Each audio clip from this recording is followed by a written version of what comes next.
Buenas tardes, bienvenidos y bienvenidas a la Biblioteca Lope de Vega de Manzanares.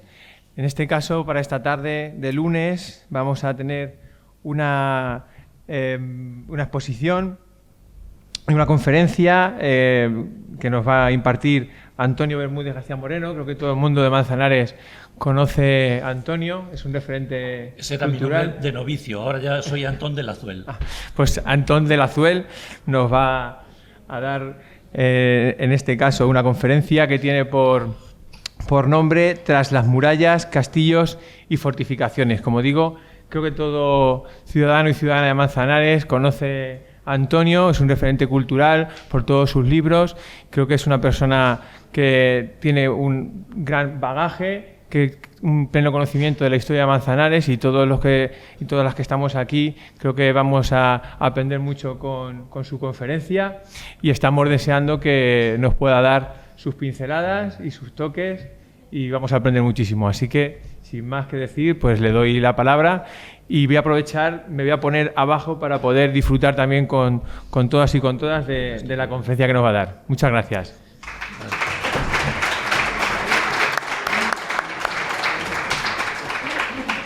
Bueno, yo voy a intentar ponerme de pie. ¿Se me oye por allí bien? Sí, sí, bien. Bueno, pues empezaré. Deus omnipotens custodia nos. Que no se oye. Bueno, pues Deus omnipotens custodia nos et nobis vitam aeternam. Bien, mi nombre es Antón de Lazuel, soy freire de la Orden Militar de Caballería de Calatrava. Estoy en el siglo XIII, ustedes están en el XXI, cosas de la magia. Y por tanto, yo llevo 13 años después de que naciera nuestro Señor Jesucristo, y vosotros 21. Son cifras verdaderamente insignificantes. Pensemos de manera más amplia. Pensemos en 200.000 años. 200.000 años son 2.000 siglos. Bueno, pues en esas fechas ya existía un Homo sapiens que tenía nuestro mismo aspecto, nuestra misma capacidad craneal y posibilidades intelectuales, y nuestras mismas pasiones, nuestras grandezas y nuestras miserias. Esos Homo sapiens de aquella época, que no se sabe cuántos eran, en realidad se estima que serían unos 10 millones, es decir, la población de París y metrópoli repartida por todo el mundo. Es decir, el mundo estaba casi vacío de seres humanos. Pero, sin embargo, sí que estaba lleno pues, de todo tipo de animales, de peces, de aves, de mamíferos. Los obvios no, que habían desaparecido hacía muchos millones de años.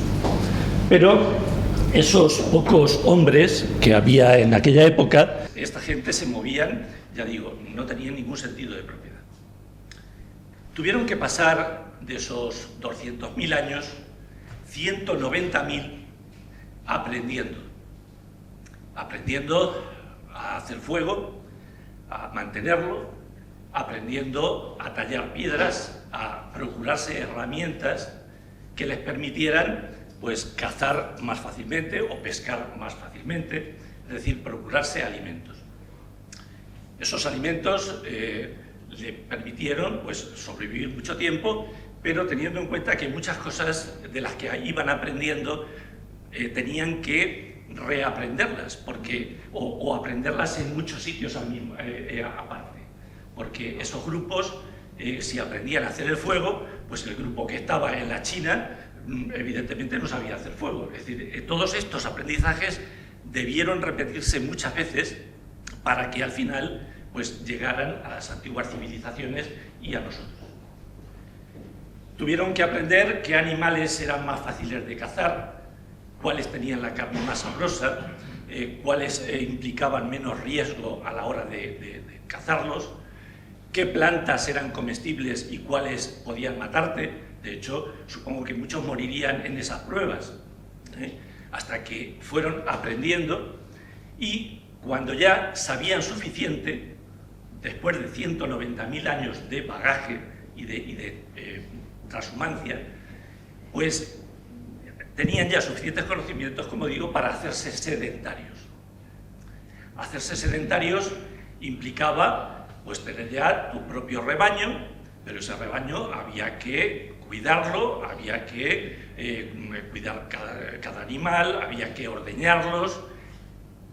Por otra parte, también aprendieron que metiendo algunas semillas debajo de la tierra, pues fructificaban si las regabas mucho más, y pues podías tener una cosecha in situ, en el mismo sitio, cerca del poblado donde residías.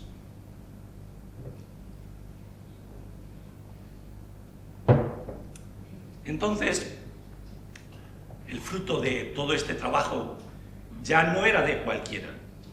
Ya no podía venir otra tribu, otro clan, a decir, ah, mira qué trigal más hermoso, voy a coger de ahí espigas.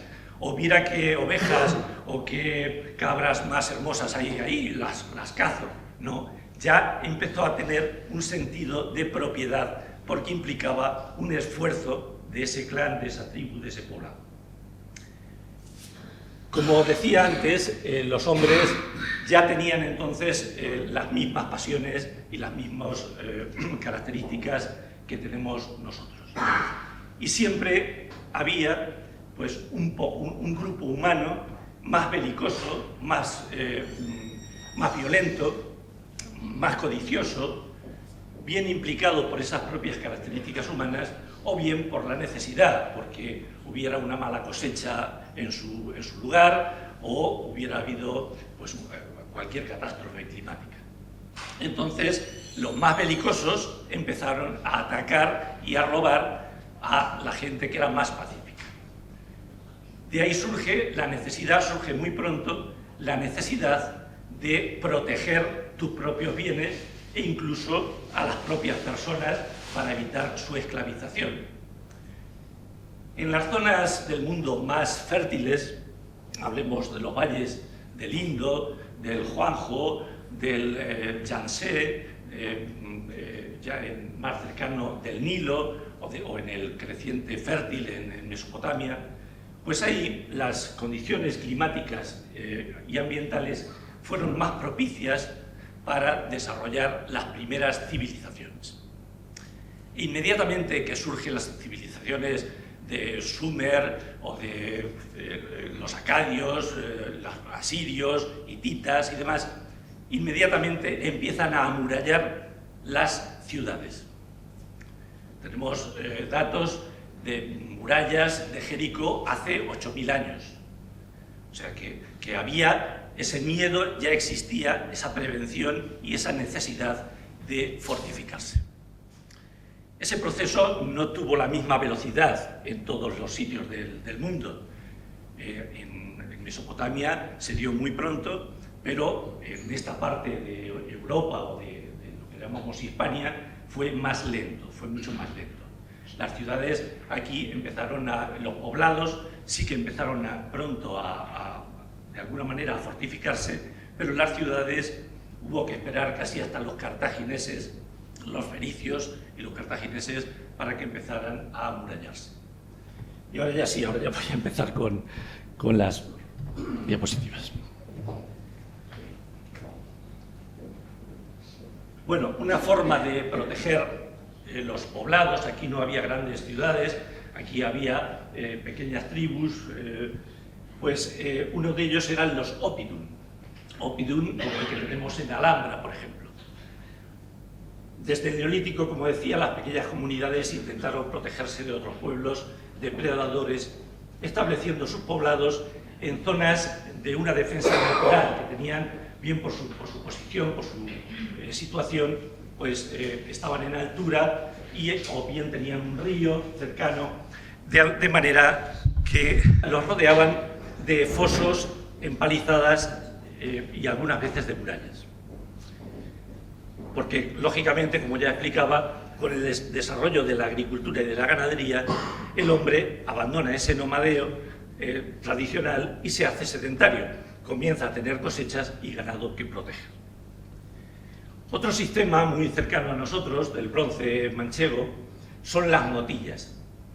Y aquí ya, seguramente porque no era tan abundante la madera, o bien porque ya tenían conciencia de que la madera era muy fácilmente vulnerable porque se podía pegar fuego, pues empezaron a hacer este tipo de construcciones mucho más fuertes, mucho más sólidas, donde podían proteger sus bienes agrícolas y ganaderos. Disponían de una torre central que también les servía de punto de vigilancia y de murallas, como veis, de piedra. En la parte norte, en Asturias, en Galicia, abundaban este tipo de castros, que son poblados fortificados rodeados por una o varias cercas de madera y situados también en una posición privilegiada en altura para favorecer la defensa.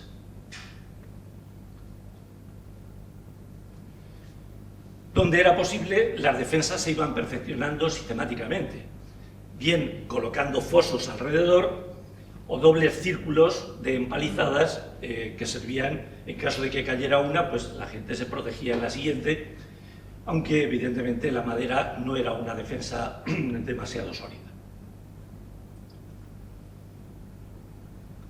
Habíamos visto que en las antiguas civilizaciones de Asia, las ciudades más importantes, Babilonia, Jerusalén, Troya, Damasco, etc., ya iniciaron hacía mucho tiempo la construcción de impresionantes murallas, bien de piedra o de ladrillo, al objeto de proteger a sus habitantes. En el Antiguo Testamento ya se habla de las murallas de Jericó, en Palestina, unos 8000 años antes de nuestra era. Esta es la preciosa puerta de Istar. Cuando llegan los cartagineses y se producen las primeras guerras púnicas entre romanos y cartagineses, quizás antes los fenicios ya habían fortificado Cádiz, la antigua Gadir, que como su nombre indica, Gadir significa fortaleza. Pues los cartagineses empezaron a amurallar las ciudades más valiosas y más importantes de su imperio, digamos. Cartagonova, por supuesto, Gadir, Málaca, etc. Y los romanos, al llegar a Hispania y vencer a los cartagineses, siguieron protegiendo sus ciudades. Los núcleos urbanos, pues casi todos, desde Numancia, bueno, Numancia ya estaba antes que de Roma, Sagunto también, y fueron perfeccionando los sistemas de protección de sus ciudades con esta muralla. Esto es una recreación de la Valentia romana. Murallas romanas, por ejemplo, como la de Lugo, que son fortísimas, la Lucus Augusti del siglo III, con alturas de 8 a 12 metros y de 4,20 de espesor, imaginaros la potencia que tenían esas construcciones, que estaba reforzada además con 71 torres. Bien, hay un hecho histórico que va a marcar de alguna manera esta construcción, este comienzo de construcciones y de fortificaciones, y es la invasión islámica de Hispania en el 711 por parte de las tropas de Tarik y Tayyan, que dependía de Ibn Nusair, dependiente a su vez del valí de Egipto, que acabó con la derrota y colapso total del Estado visigodo, del reino visigodo. Tras la batalla de Guadalete, pues en solo 15 años los árabes habían conquistado la mayor parte del territorio peninsular. Es verdad que la decadencia del imperio visigodo permitió ese hecho, que con muy pocas tropas, muy pocos soldados árabes, pues cayera completamente todo el reino, porque muchos de los condes y de los magnates visigodos inmediatamente se convirtieron al Islam, se convirtieron en muladíes para no pagar impuestos se convirtieron rápidamente al Islam para no pagar impuestos y seguir manteniendo su estatus y su poder. no era nuevo lo de... O sea, si hay que convertirse, se convierte.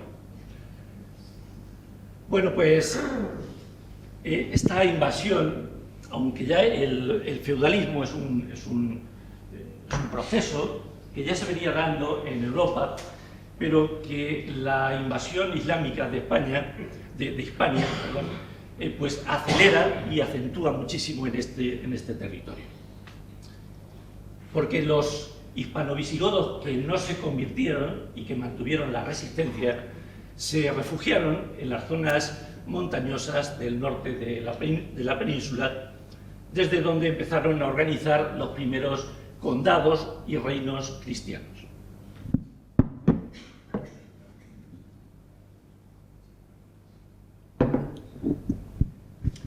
El problema es que el rey de Asturias, que fue el primero, pues no podía ofrecer protección militar a sus súbditos. Entonces, ¿cuál era el sistema que se hacía? Pues entregaba a los magnates, a los condes, a los nobles, un territorio determinado y él se encargaba de defender y explotar ese territorio. Claro, al mismo tiempo se convertía en un señor de la guerra, porque lo primero que hacía era un castillo para dar seguridad a todos los vasallos, a todos esos campesinos que iban a residir en su territorio. La autoridad se descentralizó de esa manera y aparecieron poderosos señores locales que eran vasallos del rey o vasallos de otros duques o de otros nobles mayores. Esos señores feudales eran fundamentalmente, ya digo, guerreros y establecían su residencia en un territorio que quedaba totalmente bajo su jurisdicción. En un lugar escogido construían el castillo, que era el símbolo de su poder. El señor acogía a una serie de campesinos y artesanos también en su feudo, les suministraba tierras para subsistir, que se llamaban mansos, y así surgieron aldeas que siempre estaban cercanas al castillo, porque el peligro llegaba desde el sur cada primavera, cuando desde el califato, los ejércitos califales subían. Cuando llegaba mayo por ahí, ya hacía buen tiempo, los caminos eran transitables y entonces subían a hacer las famosas aceifas, que llegaron hasta Santiago de Compostela, arrasándola y llevándose las campanas de la catedral, o hasta Barcelona. Entonces, nunca podían estar tranquilos aquella gente, porque cada verano venía la plaga a robarles y todo lo que tenían.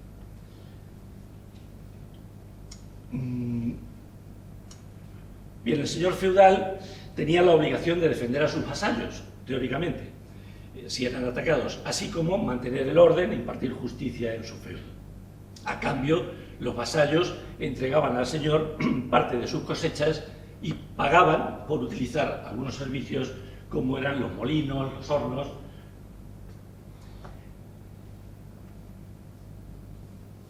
Por supuesto, cuando subían las tropas califales, el rey ordenaba un reclutamiento para hacer frente a esas tropas, y todos los señores y sus vasallos tenían la obligación de incorporarse a la tropa armada, aunque no fueran militares profesionales.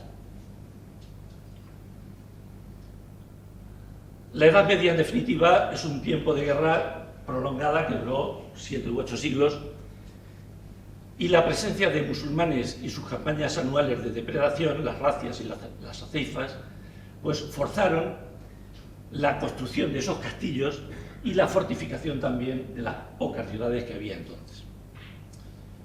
La presencia de varios reinos cristianos, empezó el reino astur-leonés, el reino de Navarra, los condados catalanes que dependían de los francos, dependían de Pipino el Breve y luego de su hijo Carlomagno. Pues esa presencia de varios reinos cristianos comenzaron a disputarse territorios fronterizos y dieron lugar a enfrentamientos continuos, a veces entre primos y a veces incluso entre hermanos. Entonces no te podías fiar ni del enemigo musulmán ni de tu propio vecino cristiano, que era a veces, ya digo, tu hermano o tu primo. Y, por supuesto, la construcción de castillos era la forma de hacer frente a todas esas amenazas.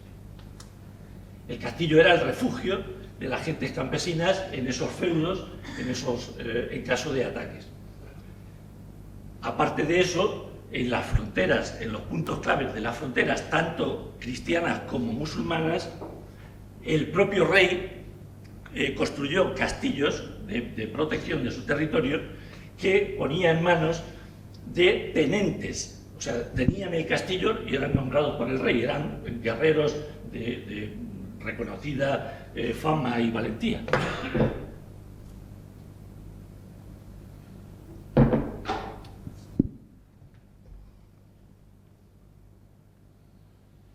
Bien, la invasión islámica tuvo una serie de particularidades, porque en principio fue un ejército muy pequeño, eran 7.000 hombres, luego ya pasó Nusayr con otros 5.000, en fin, pero eran ejércitos muy pequeños en comparación con el territorio que habían conquistado. Y por tanto tenían un control pues, muy precario sobre las zonas conquistadas. Afortunadamente contaban con esa conversión y por tanto ese vasallaje de los nobles hispano-visigodos. La necesidad de contar con puntos estratégicos fortificados para el control del territorio conquistado era otra de las necesidades que impulsaba a los propios musulmanes también a hacer castillos, para garantizar el control de ese gran territorio que habían tomado. Por otra parte, había siempre una gran desconfianza entre la población nativa, los hispanos visigodos, y los musulmanes, porque eran gente totalmente extraña, de cultura diferente. Y había unos enormes recelos, como ya digo. Pero no solamente entre los invasores y los invadidos, sino que los propios invasores pertenecían a tribus distintas y no se fiaban tampoco unos de otros. Los árabes sirios por una parte, los bereberes del norte del Atlas por otro lado. Así es que había un enorme temor de unos a otros. Y eso va a marcar, como ahora vamos a ver, el tipo de construcción islámica que hicieron en las capitales que tomaban. La estrategia que siguieron los invasores islámicos, aparte de reforzar las ruinosas fortificaciones romanas que desde que había caído el imperio estaban completamente abandonadas, pues ellos las reforzaron, crearon castillos de defensa de vías de comunicación y zonas fronterizas, entre ellos el nuestro de Calatrava, Calatrava la Vieja, y crean dos construcciones que en Europa eran novedosas: las alcazabas y los alcázares en las principales ciudades. Por otra parte, aplican las últimas técnicas que habían utilizado en las cruzadas, o sea, y que luego utilizarían en las cruzadas. Para mejorar los elementos defensivos, pues todos los avances que se hacían en Oriente Medio, pues los iban incorporando a la península. Ahí tenemos una muralla árabe de Córdoba, veis la fortaleza con sillares, con almenas. Otra muralla almohade también de Sevilla. Y vamos a hablar un poco de las alcazabas. La alcazaba se trata de un recinto fortificado autosuficiente que está dentro de una ciudad principal. Es decir, es una ciudad dentro de otra ciudad. Contaba con viviendas y servicios administrativos donde residía el jefe político-militar, que solía ser un emir o un gobernador, y toda la guarnición con sus familias y siervos. ¿Qué funciones tenía? Pues en primer lugar era un símbolo del poder y del dominio. Ahí estaba el poder, en esa pequeña ciudadela estaba el poder, el emir.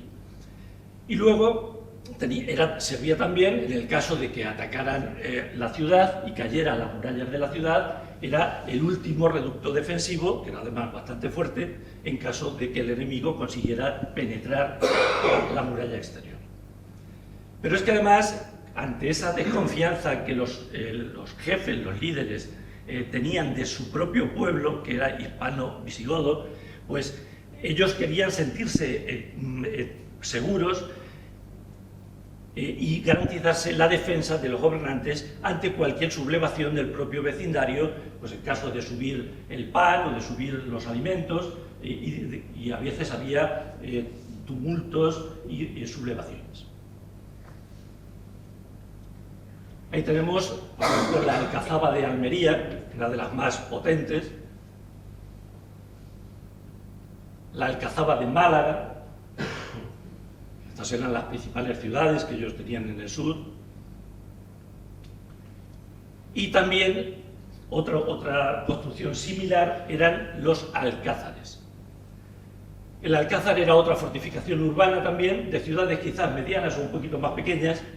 Hay una excepción que es Córdoba, que tiene alcázar, pero es porque el califa vivía en una ciudad paralela a la ciudad de Córdoba, que era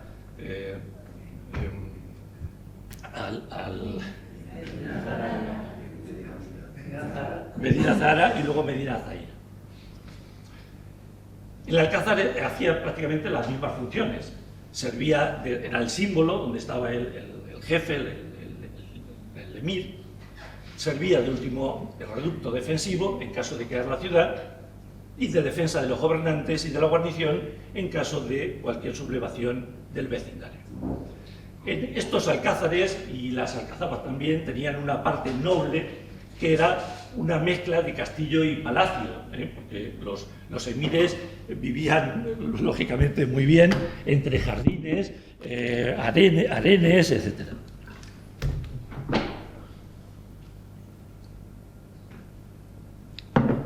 Me perdonarán, pero es que cuando uno se va haciendo mayor le falta pelo y saliva. Bueno, pues ahí tenemos el Alcázar de Córdoba, con sus construcciones árabes. Y aquí tenemos otro ejemplo, que es nuestra Calatrava la Vieja, es el plano de la ciudad de Calatrava, construida en el siglo VIII, es decir, prácticamente muy pronto desde la invasión, y veis que por aquí tiene, a ver si encuentro el puntero, sí.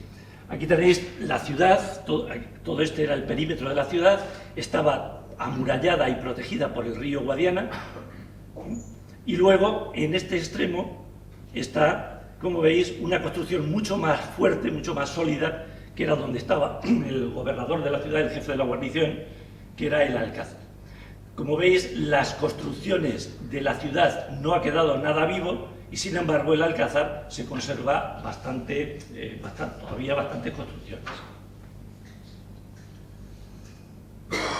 Aquí tenemos otra vista de Calatrava, que fue mandada a construir por el emir Muhammad I en el siglo VIII. Allí veis al fondo todo el Alcázar, a pesar de que, como veis, no era fácil tomar la ciudad, porque había aquí un desnivel que se llenaba, era un foso, que se llenaba con agua del Guadiana cuando traía agua, que entonces normalmente traía, y aparte de eso tenía una muralla, que ya está muy deteriorada. Bueno, vamos a hablar ahora ya de castillos. El término castillo procede del latín castellum y hace referencia a un edificio situado en zona rural, fortificado, cercado de murallas, fosos y baluartes, que sirve para controlar y vigilar un territorio. Así pues, el objetivo de los castillos es proporcionar seguridad y defensa ante los ataques del enemigo. Sobre todo en esos feudos del norte, pues era fundamental, la gente, los campesinos, tenían que tener la seguridad de que si venía un ataque musulmán, poder refugiar ellos y quizás sus ganados también en el glacis de entre murallas, pues protegerse mínimamente. Generalmente los castillos se edificaban en riscos de difícil acceso y fácil defensa, situados en lugares estratégicos con gran visibilidad, porque de esa forma se dificultaba el acceso y el ataque de las máquinas de asedio. Existen dos tipos de castillos, el castillo roquero y el castillo de llanura. Normalmente controlaban fronteras o vías de comunicación, como antes he comentado, y por supuesto vigilaban y defendían feudos situados en territorios fronterizos. La Asociación Española de Amigos de los Castillos parece que tiene contabilizados en Hispania unos 10.200. La mayoría ruinosos, claro. Aquí tenemos un castillo roquero, el de Gormaz, en Soria, que es de la época califal, del siglo IX. Aquí tenemos una idealización, porque está ya muy deteriorado también, del castillo roquero de Montiel, del siglo IX también. Y aquí tenemos una idealización de nuestro castillo de Llanura, en Manzanares, del siglo XIII. Este tiene un defecto, y es que, cuando lo dibujó un amigo de mi hijo, le puso un foso inundado. El castillo de Manzanares tuvo foso, pero nunca lo tuvo inundado, era un foso seco.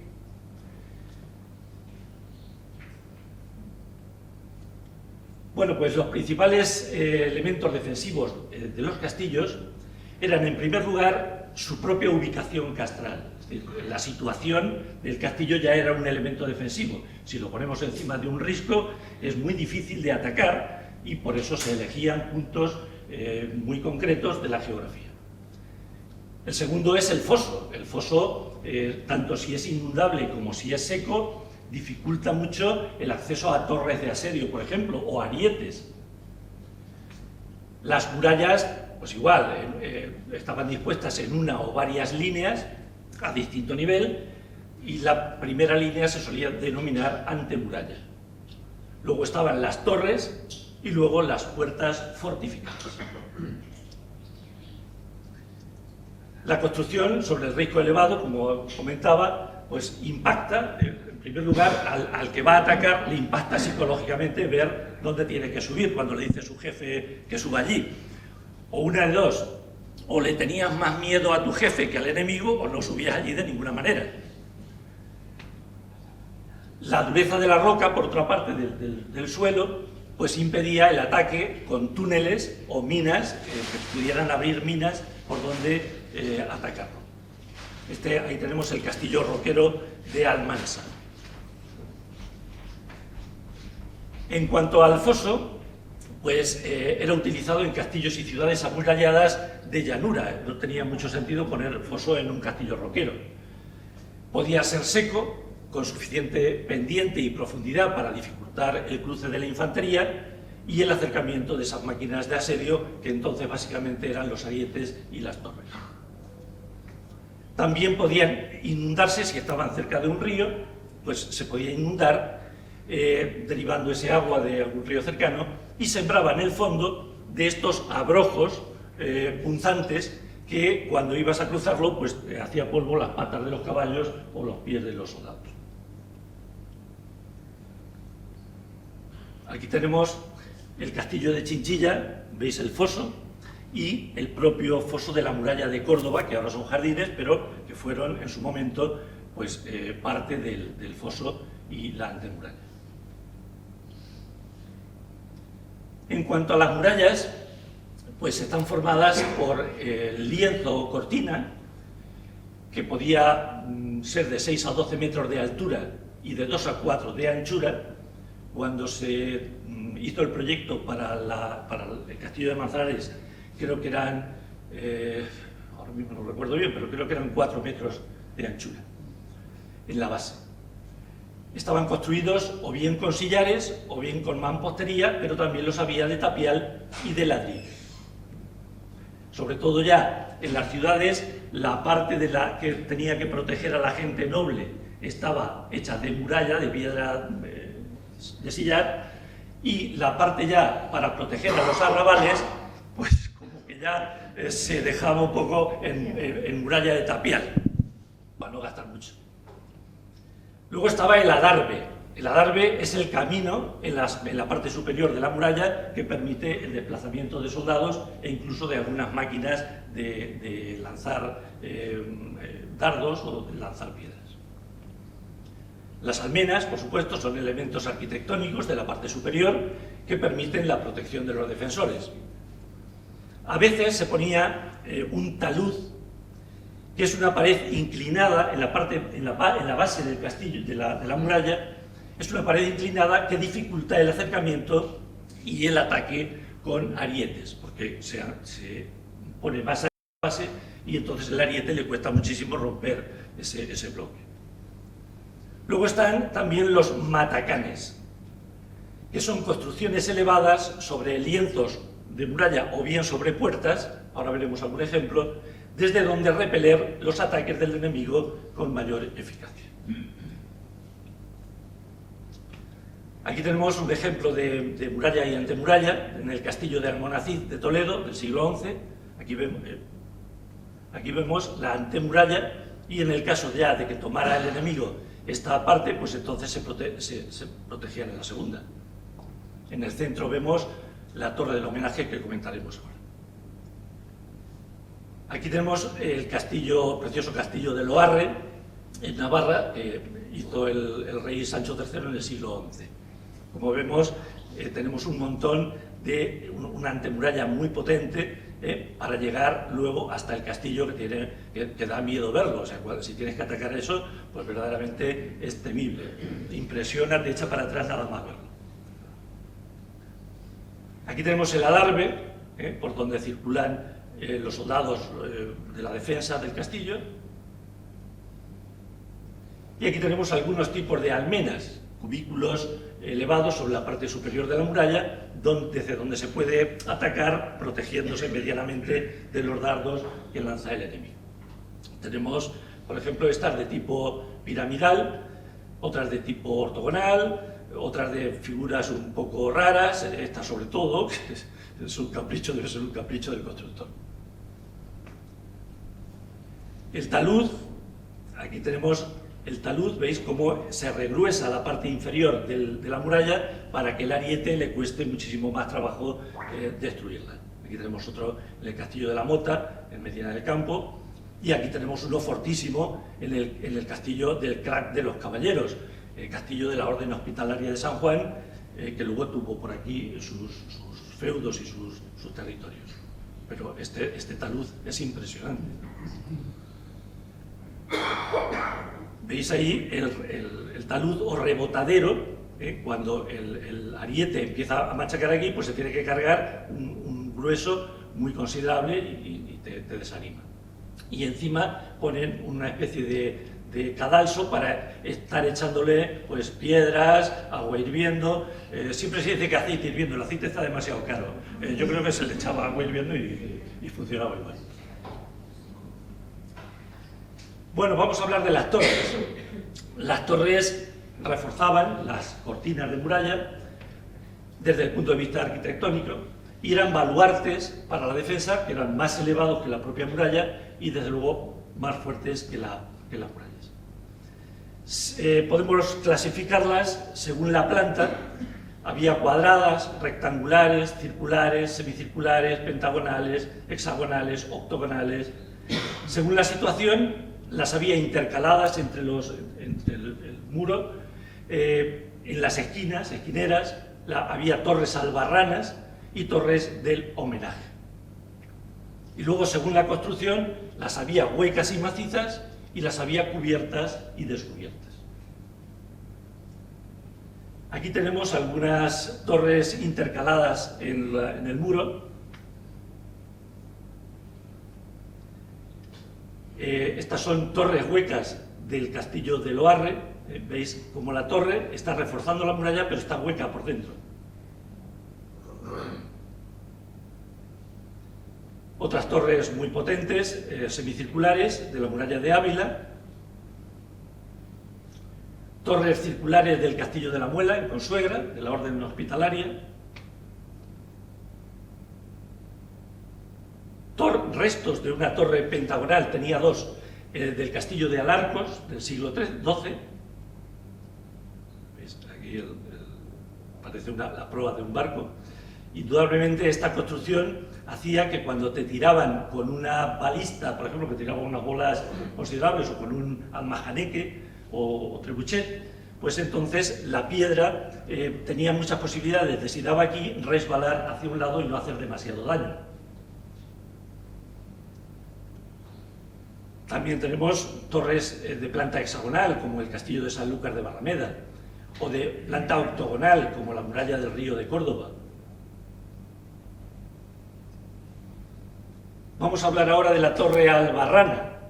La Torre Albarrana es una torre que está adelantada con respecto a la línea de muralla, pero está unida a la muralla por un paso que sea inaccesible al enemigo. Normalmente se ponía un puente levadizo de madera que se podía retirar en caso de necesidad. Estaba colocada a veces en un vértice de la fortificación porque así a veces los atacantes aprovechaban que los guardias estaban en un punto y atacaban por otro lado de la muralla. Pero poniendo una torre albarrana fuera de la muralla, ves perfectamente los dos lienzos. Aquí tenemos una torre albarrana en el castillo de Monte Aragón de Huesca, de los siglos XI y XII. Otra torre albarrana preciosa en el castillo de Almodóvar del Río de Córdoba, una torre que ya se ha hecho se ve que ya cuando pasó el peligro, pues se deciden a hacer un puente, una construcción más estable, más duradera. Aquí tenemos otra torre albarrana en Córdoba, en la torre, se llama Torre de la Malmuerta, en la muralla de Córdoba, porque vigilaba, esto era un lienzo de muralla y detrás hay otro lienzo que tira para allá. Entonces esta torre vigilaba perfectamente esos dos lienzos. La torre del homenaje era otro tipo de torre, era la torre principal de la fortificación, al menos en los castillos cristianos. Servía como residencia del señor feudal o del alcaide y albergaba las estancias más importantes, almacenes de víveres y sobre todo la armería. Se encontraba en la posición más abrigada en relación con un posible ataque exterior, de forma que cuando sucumbían el resto de las murallas y de las fortificaciones, pues ahí se metían, se protegían durante un tiempo, bien esperando que les llegara ayuda, o bien porque a veces tenían pasadizos subterráneos desde ahí que les permitían evacuar el castillo en caso de necesidad. La torre del homenaje solía tener la puerta de acceso elevada respecto al suelo, había que subir por escalera, y la retiraban, era una escalera movible, que retiraban si llegaba el enemigo para dificultar su toma, su expugnación. El nombre de Torre del Homenaje se debe a que en ella se llevaba a cabo la ceremonia del homenaje. Cuando se le entregaba el rey un castillo a un señor feudal, pues se le entregaba ahí en la torre del homenaje y el noble se juraba el auxilium y el consilium, que era el consejo y la ayuda militar en caso de conflagración, caso de guerra. Sin embargo, los castillos árabes no solían tener torre del homenaje, es una diferencia entre ambas civilizaciones. Aquí tenemos una torre del homenaje preciosa en el castillo de Biar, en Alicante, un castillo del siglo XII. Nuestra propia torre del homenaje del castillo de Manzanares, siglo XIII. Y ahora vamos a hablar de los matacanes, otro elemento arquitectónico sobresaliente de las murallas. Veis cómo sobresale de la muralla. Están hechos de piedra, otras veces también de madera, abiertos por su parte inferior por aquí, y desde arriba a los atacantes de la muralla se ponían sobre las puertas normalmente o sobre la muralla, porque desde aquí pues les podían arrojar piedras, agua hirviendo y demás, y con poco riesgo para los ofensores. Aquí veis cómo funcionaban los matacanes. Desde estas aberturas pues les estaban tirando piedras o todo lo que pillaban. Vemos aquí en el castillo de Ponferrada cómo tanto las puertas, veis el matacán sobre las puertas, sobre las murallas y sobre las torres. Hay un montón de esta construcción. Las apilleras también pues eran otra forma otra figura que existía en todos los castillos. Eran aberturas verticales, estrechas por la parte exterior y ampliadas hacia adentro. Podían estar en torres, en murallas, en almenas incluso, para reducir la exposición de los defensores mientras hostigaban a los atacantes.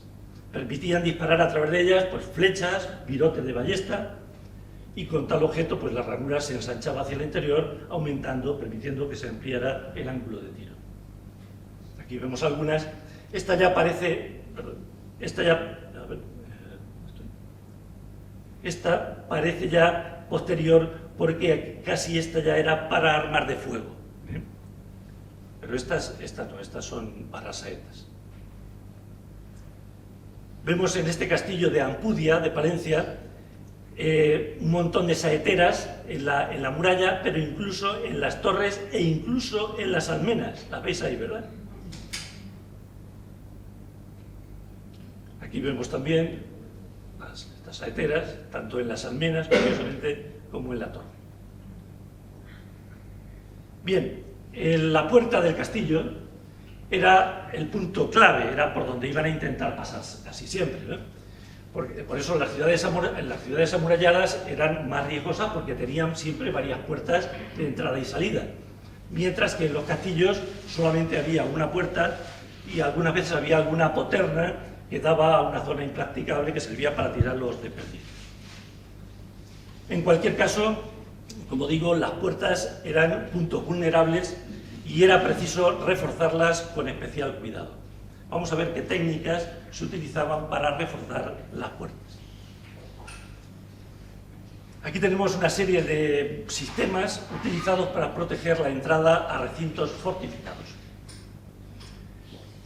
Por una parte tenemos construir matacanes sobre ellas, ya lo hemos comentado, flanquearlas con torres, forrar la madera con hierro para evitar su incendio, instalar rastrillos de hierro, acodarlas en ángulo o doble ángulo, edificar un antemuro o barbacana, usar puentes levadizos siempre que hubiera foso, colocar una doble puerta con intervalum, ahora veremos lo que es eso, o colocar la puerta al final del camino de acceso que rodeaba el castillo. Vamos a ver ejemplos de cada uno de estos sistemas. Aquí tenemos un sistema. El primer sistema es la protección con rastrillo, como ocurre en Calatrava la Nueva. Aparte de la puerta de madera, pues hay un rastrillo metálico, por tanto se dificulta mucho porque hay que romper dos barreras. El puente levadizo es lo típico siempre que haya, como digo, un foso. Aquí vemos otro sistema que es flanquear la puerta para hacerla más fuerte y poder defenderla mejor con torres a ambos lados y poner matacanes en torres y sobre la puerta. Aquí tenemos otro caso curioso que es el flanqueo con torres, pero retranqueado a la puerta respecto a la antemuralla. Veis que para llegar a la puerta principal están tirándote, mientras te estás acercando, te están ofendiendo desde estas antemurallas, con lo cual se dificulta el acceso. Otro sistema curioso es el intervalum, como ocurre en la ciudad de Carmona. El intervalum, para entenderlo mejor, he hecho aquí un dibujo. Si esta es la puerta principal, si vencías la puerta principal, te quedaba esta otra que tenía reja, y en la parte superior pues tenía un adarve desde donde te estaban ofendiendo. Claro, aquí podían pasar muy pocos soldados al mismo tiempo y te estaban ofendiendo desde la parte superior y desde la parte trasera, desde detrás de la reja. La protección con entrada en codo pues estaba basada más o menos en lo mismo. Si entras por aquí, los soldados que atacaban entraban por aquí y se encontraban con una puertecita. Si conseguían romperla, aquí solo podían pasar 4 o 5 y tenían a su vez que pasar otra puerta para allá. Era un codo y desde aquí arriba les estaban hostigando, primero desde aquí para que no llegaran y si llegaban desde las alturas de la puerta en codo. El último sistema que vamos a comentar es el que está en el castillo Omeya de Burgalimar, en Jaén, en Baños de la Encina, del siglo X. Este es otro caso muy curioso.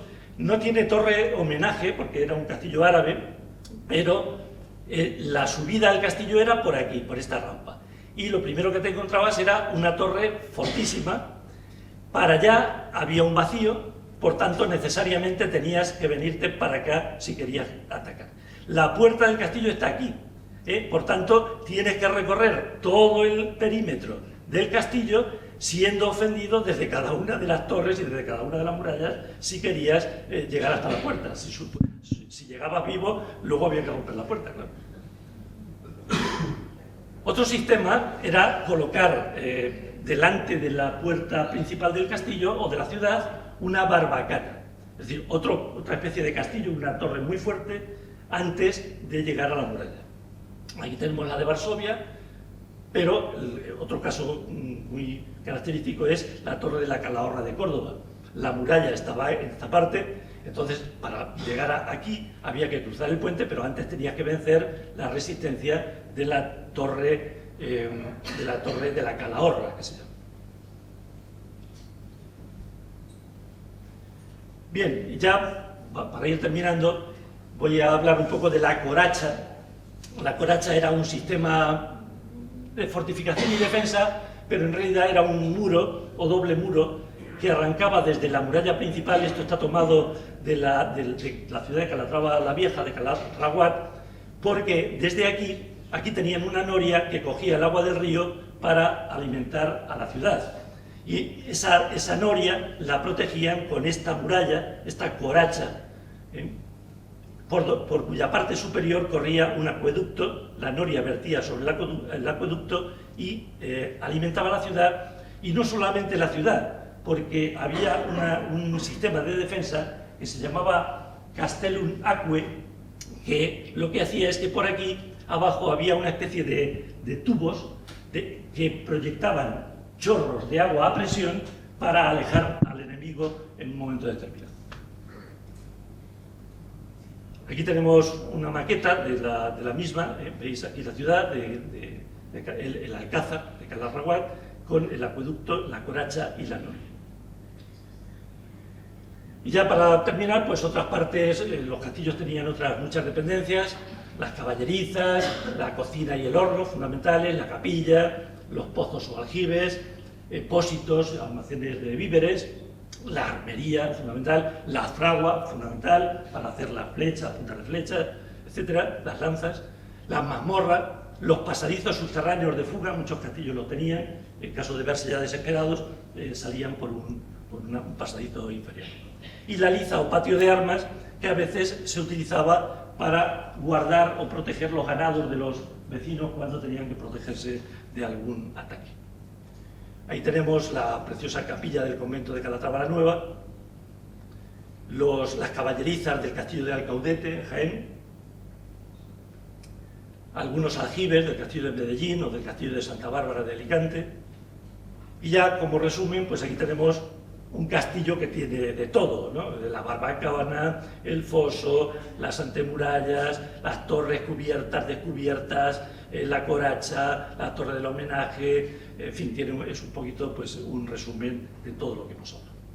Y ya lo último que voy a decir es, aunque no forma parte de las fortificaciones, pero voy a citar las atalayas, del árabe atalaya, que significa vigía. Su objetivo principal era proporcionar un lugar elevado y seguro desde el cual poder realizar la vigilancia, bien de fronteras, bien del mar, cuando venían barcos, en las costas hay muchas, ya del siglo XVI-XVII, para evitar los ataques de los piratas, o por lo menos prevenirlos. En la Edad Media también, evidentemente, las había, en zonas fronterizas, y como veis tenían la entrada superior. Cuando subían los encargados del mantenimiento de esta torre, retiraban la escalera o la cuerda o de madera o de cuerda, y de manera que si había comandos que intentaban de alguna manera neutralizar esa torre, pues no pudieran subir con facilidad. Y en la parte superior pues tenían siempre un acúmulo de leña para hacer fuego y avisar, de dar la alarma en caso de ataques. Aquí tenemos por fin una vista de nuestro castillo precioso de Calatrava la Nueva, en la Aldea del Rey, castillo convento que fue de mi orden hasta que se trasladó al mar. Pues aquí hemos terminado. Muchas gracias.